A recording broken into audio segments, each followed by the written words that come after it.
I'm Paul Gessing, president of the Rio Grande Foundation, New Mexico's free market think tank. You can find out more about the foundation at riograndefoundation.org. I am very pleased to be joined this week by Sammy Chioda of Gallup, New Mexico. He owns Sammy C's Rock and Sports Pub and Grill sports bar in Gallup. He also manages some radio stations out there and happens to run our Tipping Point, New Mexico show on one of those stations. And we'll talk a little bit about that in a second. But welcome back to Tipping Point, New Mexico, Sammy. Well, Paul, it's great to hear your voice. Great to be with you and Wally again today. And it's always a pleasure. And I really enjoy your content and look forward to, future programs that you'll be sending our way. Well, where can folks listen to this and other episodes of Tipping Point, New Mexico, if they are in the Gallup area or just want to know where it airs on one of your stations? Well, we air the program on Sunday mornings. We have a block of public affairs programming that we do on our stations every Sunday, and it runs on 98.3 FM and 12:30 AM KYVA. And we air the program at 7:30 every Sunday morning, and just ahead of our Impact program, which is one of our local public affair features that we run on all four stations. And but it's a great program, and that is where you get it every Sunday morning. Very nice. All right, and thank you for doing that. My pleasure. Yeah. So we're going to talk a lot about Gallup and New Mexico and the restaurant business as you see it, and just your take on kind of where things are economically in Western New Mexico. But before we get started on that, your sports bar, talk a little bit about that. I have been there. I have eaten there. The food was delicious. You were in Pittsburgh recently. Of course, I'm a diehard Pittsburgh Steelers fan. What took you to the Pittsburgh area? Well, our daughter just graduated from UNM in Albuquerque a couple of Saturdays ago, and graduated with a degree in biochem. And she is interested in prosthetic work and interested in rehabilitation types of processes. And one of the premier schools, she reached out to several schools, Penn State being one, University of Tennessee being one, and University of Pittsburgh. And University of Pittsburgh was one of the better, higher rated types of institutions that offers the curriculum, the discipline that she needs to be able to further her education and be able to continue on her journey in wanting to realize what she wishes to do in that field. And so that's the way it goes. They offered her a very generous fellowship to go there. And Dr. Borowitz, who is the pioneer, he is the professor emeritus of that particular college within the University of Pittsburgh. He had a lengthy interview with her and really enjoyed what she was all about, what her focus is in life, what she wants to do in life. You know, she worked at Sandia Labs for a couple of years, her last 2 years of college, and that certainly was a big feather in her cap. And so that's what took us to Pittsburgh to go and first and foremost meet the faculty and really get a better understanding of what the school offers and what have you. And a beautiful campus. We really enjoyed it. Found her a place to stay, so I think she's pretty much sold on Pittsburgh. And we just wanted to make sure that is really what she wanted to do as far as destination and where she wanted to go, and she is focused on that. So, Paul, I guess you and I are going to have to pack up and head back to a couple of Steeler games this year. Oh man, that sounds great. But I'm actually I'm really looking at the game up in Denver. That is going to be my opportunity to try to get to a game. Now your sports bar there in Gallup has what I would consider to be one of the very largest memorabilia and autograph collections anywhere in New Mexico. And you'd mentioned, I think something about Mike Tomlin, the Steelers head coach, getting some autographs from him. Were you able to put any business in, or were you exclusively in Pittsburgh with your daughter and business being put aside? Well, we have a couple of friends in Pittsburgh, so we spent a little bit of time with them. A gentleman by the name of Ted Mays. He's from the Albuquerque area and worked with DirecTV for a while. He was a balloon pilot and piloted his balloon to the International Balloon Fiesta in Albuquerque. He came out to Gallup and was part of it here at the Red Rock Balloon Rally in December. And we've become good friends over the years. And so he lives in Pittsburgh now, and we certainly had a great time visiting the place and actually touring beyond the university. And so we got a lot of good out of it and learned a lot about the whole community. And what a beautiful city. It's clean, it's just a different environment there. I really enjoyed just the presence of being in Pittsburgh and seeing all the points of interest, of course, and then meeting them and going to several restaurants there and learning about the community. And then, of course, spending the time within the university. That was our primary focus. But so I did that, a little bit of pleasure with everything. But we were there for it seemed like we were there for a lot longer, but we left here on a Monday and we're back on Thursday night. But what we did in 2 days was phenomenal. It got a lot done. Nice. It really did. We'll talk about your memorabilia collection there. If folks do pass through Gallup and they're a sports fan, that's your one of your main businesses. I don't know if you have any favorites or consider one among the others to be your most treasured business, but certainly Sammy C's is a great place to stop if you're heading west on I-40. Well, we are first and foremost proud to say that, a few years back, we had the distinction of being considered and as one of the top one, or not even considered, but named one of the top 101 best sports bars in the United States by CNN Go, CNN, the cable news network. And they honored 101, recognized 101 sports bars in the country. None were ranked, of course. They started with the A's and states, and then went all the way to Wyoming, and we were kind of in between because New Mexico is right in the middle. But we were the only one in New Mexico that had that distinction, and we have a great deal of visitors that come through Gallup. Of course, I-40 is one of the main ins and outs of Gallup. The old Route 66, of course, that's getting ready to have a celebration here before long. But there's a lot of interest in our area because of that. And so we have a lot of visitors, a lot of tourists, a lot of foreigners that come through Gallup, whether it's here for the Native American beauty of what we have with regards to the arts and culture. They just love coming out and checking out the terrain, the area, Canyon de Chelly and the Chaco Canyon, communities of Zuni, Window Rock. There's just a lot of great places for them to visit.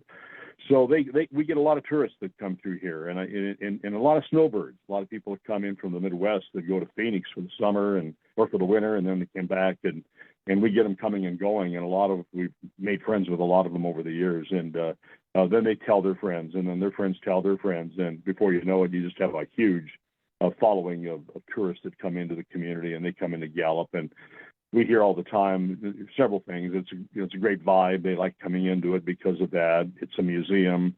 It's a destination. It's not just a restaurant. There's a real thematic environment there because of the sports and the rock, and what great universal language of love, but rock and sports. It's just amazing. Non-controversial, not political, Paul. And it's just a lot of fun to be in. And so we have that. We have over 8,000 autographs in the place, and rock and sports. We have guitars, we have jerseys, helmets.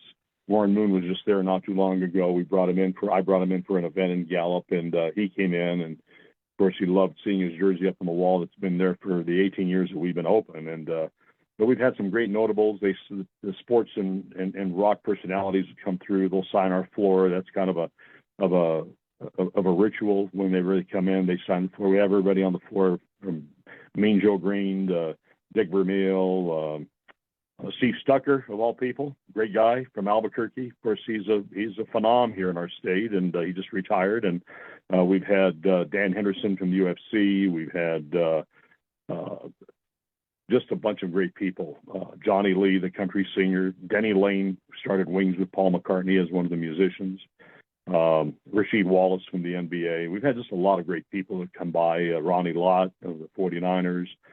A lot of great people that have stopped by Gallup. Tom Osborne from Nebraska. But Frank Kush, Arizona State, before he passed away. But we've had some great people that come through. People love it. It's a good vibe. It's a good destination area. We have a lot of the old timers that come in. They automatically gravitate to the Harmon Killebrew jersey for some reason. They see it from the time they walk in the door, and they just go back and just admire it. I guess a lot of people have great memories from Harmon Killebrew's days in baseball, and it's really neat. We have people come up. They'll spend, they'll come in for an hour, maybe for lunch or dinner, and they'll spend 2 or 3 or 4 hours with us. Some will spend the night and start up the next day. And Wow.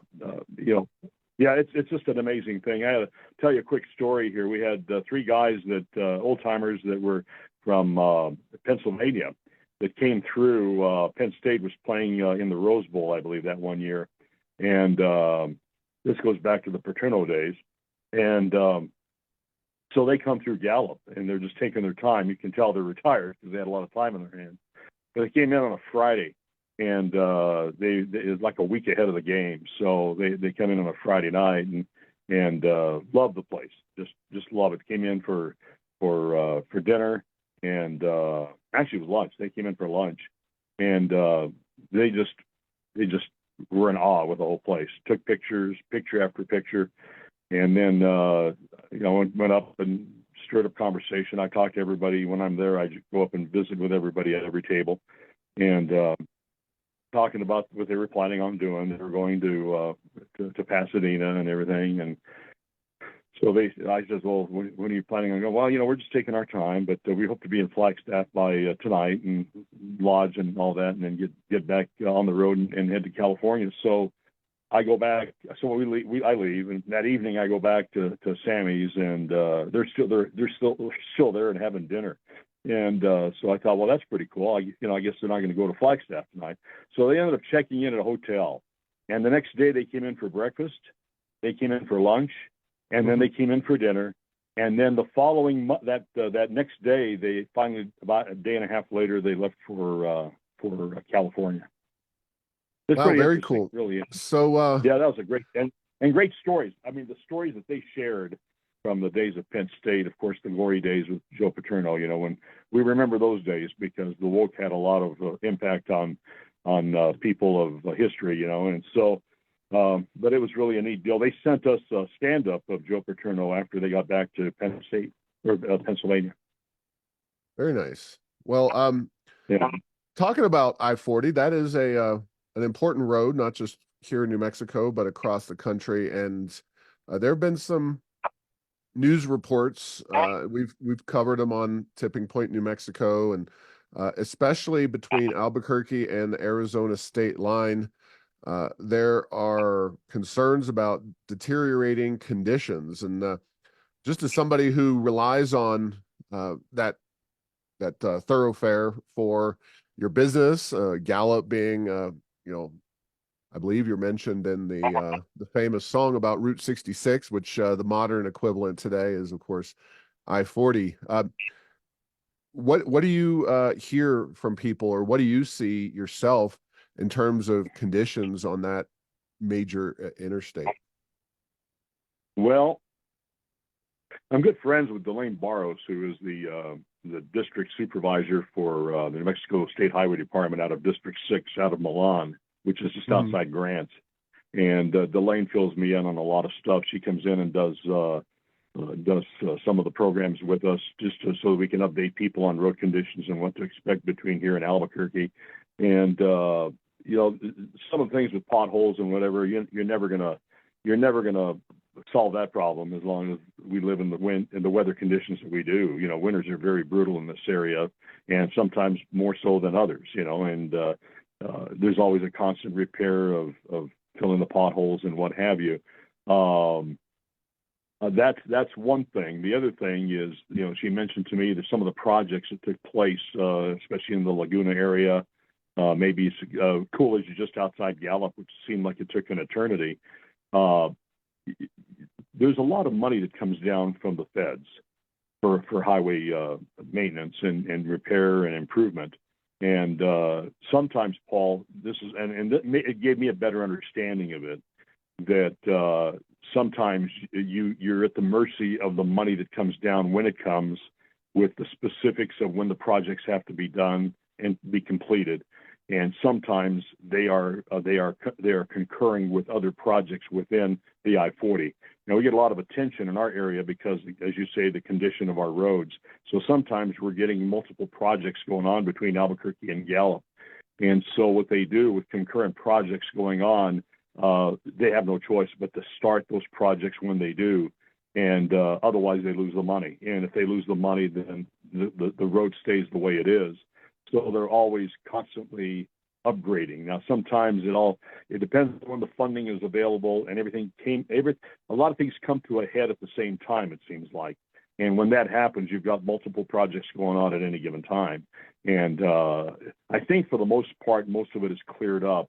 There is some repair work that goes on. I was in Albuquerque just yesterday, and I had no delays going over and no delays coming back, and there was no road construction along the way. So I think that plays in sometimes with deadlines and when they're doing construction projects. I think people maybe don't understand that because they feel that why are they doing this all at one time? Well, she clarified it to me one day. She says this is the reason why it happens. Sometimes the money comes in and you've got a window of time that this has to be started and completed. And if it's not done, if it's not started, and if you're going to lose the funding. And so that's what happens. But there are conversations about issues with the interstate, just not just the potholes, but kind of the need to expand the road to possibly do a third lane each way. Right. There was a federal study that came out and cited numerous deficiencies and curves along the road, and the exit ramps being too short. Do people complain about the road? Do you think it's safe, or could be maybe safer at least? Where do you see people mostly just in your own personal experience talking about that particular stretch of road? Well, I think mostly when you hear about road conditions and road repair and complaints about the roads, is literally when you have the road construction going on. I think that 3-lane approach is really good. There's some merit to that. You see it there before you get to the 9 Mile Hill just outside Albuquerque, coming up from Rio Perco in that area, because a lot of that is 3-lane, and it helps a great deal. I don't hear a lot of complaints, like I say, unless there's repair work or there's building or some construction work on the highways going on.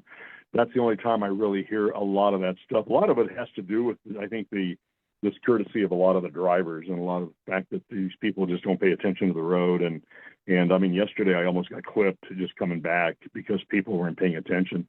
And I think that plays a lot of havoc in it. I think if we had perfect drivers, then we would probably not have quite the complaints that we get. As far as the size of ramps and what have you, I'm not familiar with the technicalities of all that and what's required and what's needed. But I do think that a 3-lane highway on I-40 would be very good for the state of New Mexico. The only thing is if you lived back in the day when they did all the bypassing and all the improvements of I-40, I think of Grants, and it took an eternity to get that bypass going through Grants. You're looking at a major overhaul of the interstate from the east side to the west side of the state on I-40 to be able to make that thing happen. And when that happens, I just don't know what the time element would be, how long it's going to take. But to me, it's a major undertaking to improve everything by a third of a project. Yeah. All right. Well, let's focus on Gallup and kind of where you see things having gone and going uh, post pandemic. Obviously, your part of the state there was uh, the very most locked down, or at least one of the very most locked down areas of New Mexico during the COVID pandemic with the governor's policies. Uh, that had to be incredibly challenging for your community, for employers, kind of the overall situation in Gallup, which is not a, not a well-off community to begin with. So, uh, just talk about how things are recovering in Gallup and any major notable changes you've seen uh, in that city and in that area in the last few years. So, Paul, in Gallup, I think everybody has been hoping to see everything bottoming out and being able to kind of see an upsurge from COVID to get things back to some sort of normality, or to maybe establish a new norm. We haven't seen that at all. And in fact, the workforce here is extremely difficult, very, very hard. And that hinders any kind of economic development that may be on the docks. Workforce is a real issue. People don't give 2-week notices anymore. Some people, you hire them, they don't even show up to work. We're still down at our place at Sammy's, and it's sometimes you get to a point where you just kind of sit back for a minute and you wonder, gee, how much more of this can we really sustain? It seems like the business is there, but you need people to be able to carry on the business. And if you don't have people there to carry on the business, then you're starting wait lists. And when you have wait lists, you have a lot of people that don't want to wait. Not that they're going to find something better someplace else, because I think everybody's in the same boat as we are, or mostly everybody. You got your people that have had longevity in the business here, that have been working for a particular restaurant or hospitality environment for maybe 20 years, 30 years. Those people are fixtures. Those people are not going to go anywhere. They're extremely loyal. They're happy. They're proud of their job. They're making good money. And that's not where the problem is. The problem is with new people coming into the workforce. And it's really bothersome. It truly is. We went from 30 people pre-COVID down to 5 when COVID hit in its full force. And from 5, the best we could do, Paul, is 13, 14, 15 people. We can't pass 15 people. We hire 1, we lose 2. We hire 2, we lose 1. Very, very difficult. And I think that we're probably not the only place. I think New Mexico overall runs into those types of problems. Some people on the customer side understand. Some people don't, and some people are patient. Some people are not very patient, and so it really has been a challenge, my friend. It really has been a real solid challenge, and to the point that sometimes you just sit back and you wonder, are we going to be able to sustain this going forward, or we need to consider shutting down? We're closed. We're closed on Tuesdays. We were closed on Monday and Tuesday. I run a skeletal crew on Mondays because staff really felt, the people that have been with us for a long time really felt that we should be open on Mondays, i.e., and Monday Night Football and so on and so forth. But we are closed on Tuesdays. And any time in the business when you take a day of revenue out of your equation, where do you make it up? You just don't make it up. And, you've got excelling food costs. You've got minimum wage issues. You've got the proposed Family Paid Act Leave program that's probably going to shut down a lot more small businesses in our state if that goes through this next go round. There's just a lot of issues facing small business today. I think business is there. I see it, but sometimes, like I say, you can't take care of everybody. So I tell my staff, hey, if you can only handle 5 tables adequately, then start a waiting list. And like I say, people don't like to wait around. They want to go on and move on elsewhere. And so it is what it is. You go to fast food, there's a long line at all the fast food places here. They're moving as fast as they can with what they have to work with.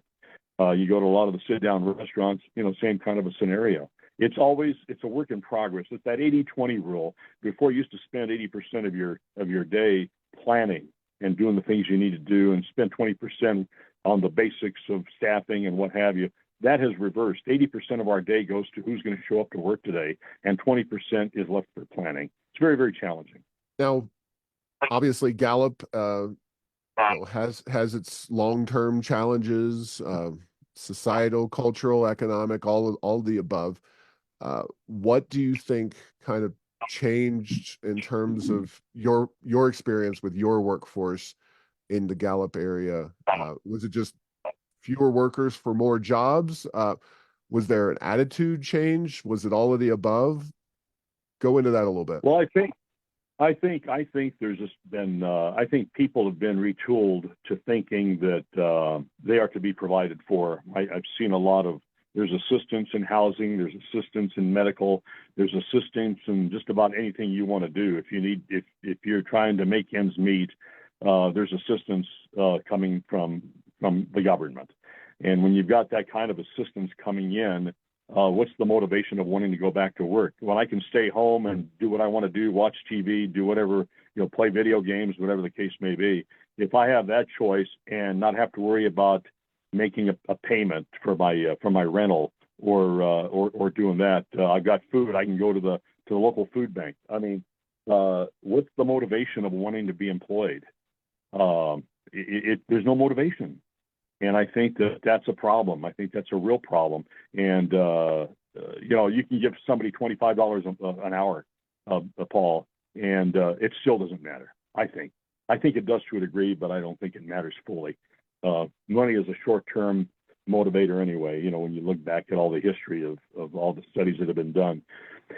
So I think that as I look back and as I live life every day and face the challenges of what we have, I think that there's been a lot of free money that's really contributed to the overall environment of really where we're at. And how's that with your business being such a landmark there in Gallup? And of course, Gallup downtown, not necessarily being the very most vibrant of downtowns.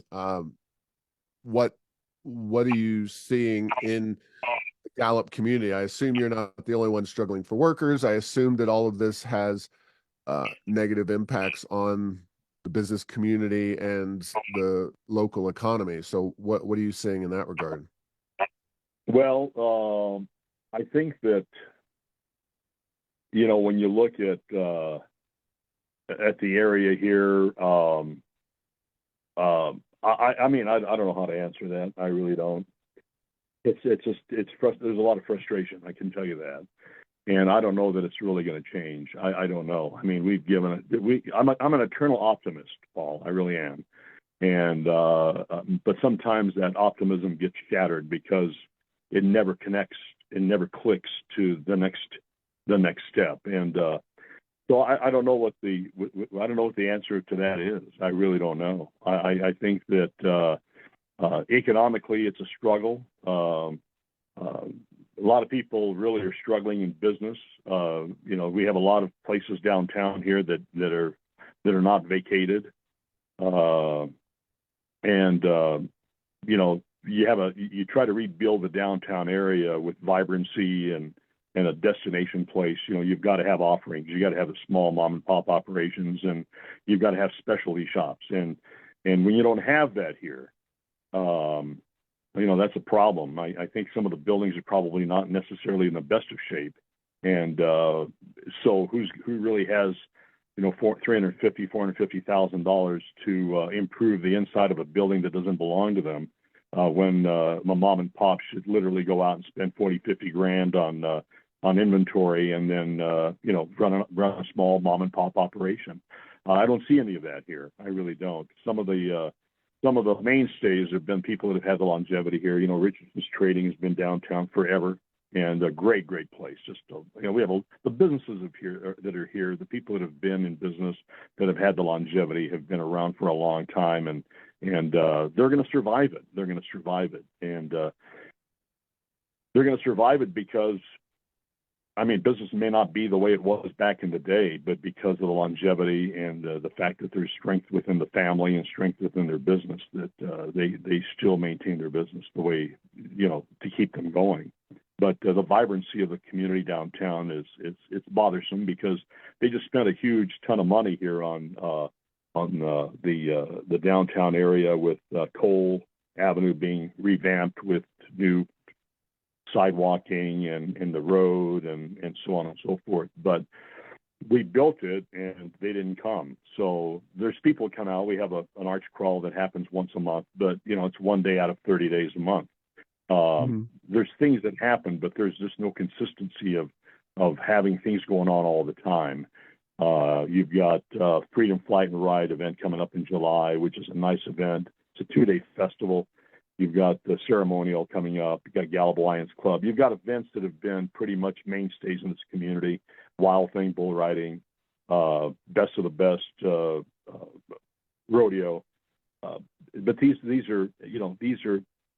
are mainstays, and but to fill in gaps between those events, there's not much going on beyond that. And it's all old stuff, all the things that have been established for a lot of years, but new concepts are not really coming forth that I think can make a huge difference in this community. So, given especially the kind of the epicenter of the COVID pandemic in New Mexico was on a lot of the tribal lands, impacting most negatively Navajo and other groups that are predominant in the Gallup community. Have you seen any difference? Because I know Gallup businesses rely on some of those dollars coming from the reservation and other natives coming through that area. How has that kind of evolved and changed given the outsized impact COVID had with those folks? Well, the native dollar is the lifeblood of our community, first and foremost. They are our major tourist attractions. Those are the people that come to Gallup and keep Gallup going. Of course, any of the gravy that comes in comes from the other people that travel, that come into the community, the visitors and what have you. I think that over the years too, Paul, is the Native American has become more mobile, and there's a lot more transportation that's made things more movable for them to go from point A to point B. Maybe back in the day, Gallup was the place. They used to come to Gallup for their goods and services and doing all their laundry and entertainment and what have you. I still think we get a pretty good chunk of the reservation people that come into the community. But I also think now that there's probably a lot more mobility. Not that there probably is. There is more mobility where they are able to go to Phoenix a lot more. They're able to go to Farmington a lot more. They're able to go to Albuquerque a lot more. They're able to just move. And when you do that, that dollar, it's the plus and the negative, the overage and the underage. When you look at it from a chamber of commerce standpoint, how much do you lose to the outside communities? How much do you gain? And I think that over the years, we've seen a lot of that slip away. And there's just a lot more mobility, and there's a lot more things to do, a lot more places to go, a lot more events to go, a lot of concerts. They had a huge concert in Albuquerque just a few nights ago. Our kids went there, and they said half of Gallup was there. So these people are mobile. They go to these places, and they go to those events, and they're spending money, and that's money that could be spent here if there were things going on within the community. Well, before we go, we have primaries going on right now. Patty Lundstrom, of course, and Gallup is a pretty Democrat-dominated area. Lundstrom, powerful Democrat in the House of Representatives, somebody who has held real positions of power and has gone toe-to-toe with the governor in Santa Fe. But broadly speaking, talk about, if you would, both Lundstrom herself and kind of the political aspects of what you would like to see happen in Santa Fe to improve conditions in Gallup. Well, of course, anytime you have somebody that's been in office for a lot of years, you built that seniority. And that's one thing that Patty has done. George Munoz has pretty much done the same thing. I mean, they've got the longevity. You start from the bottom and you work your way to the top. She was in charge of the finance area on her end at one time through the representatives. George is on the other side, on the Senate side. So when you when you have that kind of established experience within the within the legislature. I mean, the candidates that are running against Patty, they have, first and foremost, I don't know them very well, but you've got to have a plan. You just can't just say, well, I'm going to run against Patty Lundstrom. There's got to be a plan, and I think that's what voters look for. If there's a plan that makes sense to them that maybe hasn't been addressed by Patty Lundstrom, then they may look at possibly going to making a change or voting for a different person.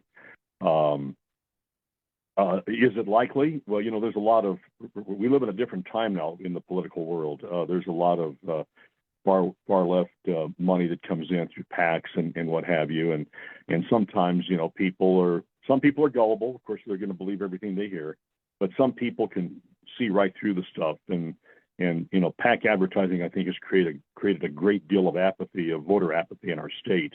I think some of it's good, but I think some of it is, when you try to sensationalize something, I think that you're painting the wrong picture, and I think people after a while they just kind of drown that thing out.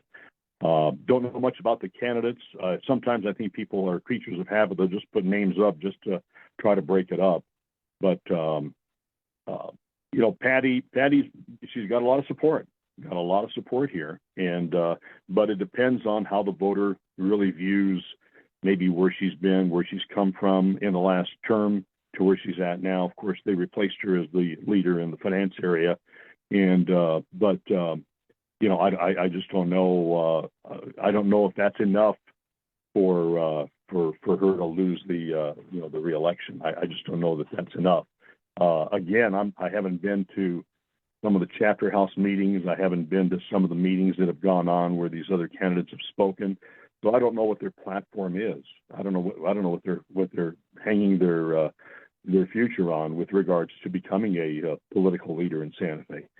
And then are they doing it for the right? And then are they doing it for the right reasons? I think that's another thing you have to look at. Or you're just trying to block somebody from getting reelected. Then you lose everything because you don't have the representation that you need from the community. That's my take on it. Yeah, it's safe to say that most of the folks challenging these more moderate incumbents are looking to move the dialogue to the farther left progressive realm, and they're being put up by the governor and left-wing interest groups and that kind of thing. And certainly every politician has their pluses and minuses, but it's frustrating to see one side of not just the political aisle, but one kind of corner of that political party dominate when it comes to resources and their ability to really leverage not just state but national resources to push hard left progressive policies. So, Sammy, can you briefly tell people where your restaurant is in Gallup and how they can find out about it? And we'll have to let you go after that. Absolutely, Paul. We're at 107 West Cole, right in the heart of downtown Gallup. We're just off one block south of Route 66 on Cole Avenue, and we're between 1st and 2nd Street, and 12,000 square feet of beautiful displays in our place. And we certainly invite folks to come out. We're open Wednesday through Monday, and we certainly invite folks to stop in if they've never been. We get a huge folk following from the Albuquerque area, from the state. So we're out there. We get a good rap from people that come in from all different parts of the state, and it's good to know that they like the place, and it's good to know that that they stop in Gallup and they help the overall economy of our community. All right, thank you very much for your time.